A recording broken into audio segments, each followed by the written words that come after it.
What's up guys, this is Ben Bond of OAB Photography and I'm doing another video. This is an update video about my Godox AD600bm. I did my first shoot with it. I took it to location and it was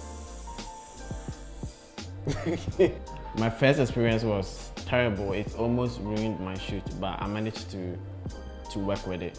I planned a shoot with some friends of mine and then we went on location and I was happy to take along my Godox AD600B. Everybody got ready, model is ready, makeup done, and I finished setting up my deep octa. I mounted the Godox AD600 and it just wouldn't work. I took a first shot, it wasn't flashing and I was a bit confused, so I checked the settings, I checked the trigger settings, I checked the light setting, I checked the camera setting. Everything was just perfect, but the light just wouldn't flash. I couldn't get it to flash. It would come and go, it was on and off, and it was just frustrating. So long story short, I needed to update the firmware on my Godox XIT, and luckily I checked the firmware version on the Godox AD600B and it was the current one. Just that the software on my Godox XIT was an older firmware, so I needed to update it because I think Godox released new drivers for FUJIFILM. So I went onto their website and then I downloaded the G2 software and then I downloaded the drivers for the Godox XIT for FUJIFILM. And the other thing was that I needed to do this on a Windows laptop. They don't have the Mac version of the software. I had to borrow a friend's laptop to do this update. And I did it and it seems to be working perfectly now. So I think I'll blame myself for not doing this update before using the lights. But also I didn't know. How was I supposed to know? I was using this trigger for my Jimbe light. I'll use it with the Jimbe trigger.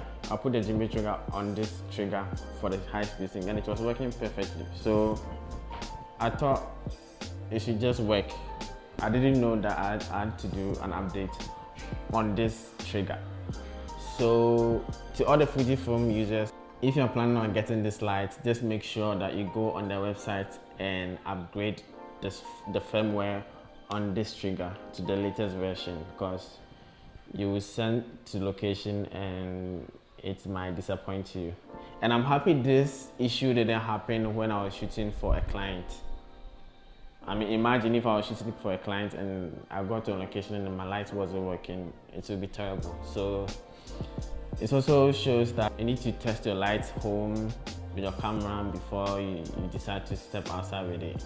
I blame myself, but also I blame the light and I blame Godox. So I have the link to Godox website in my description. You can click on it and then it's quite simple. You first download the G2 software and then under the G2 you find the Godox XIT-F. And then you download the firmware. I think it's about 5 megabytes. So you download it and then you install the G2 software on a Windows laptop and it's quite easy to follow from there. So thank you for watching and I'll be uploading the shoots I did with the Godox. I'll be uploading the behind the scenes soon. It's quite turned out, but I managed to let it work because at a point the flash will come at some point, it just wouldn't come on. So stay tuned and thank you for watching. Bye.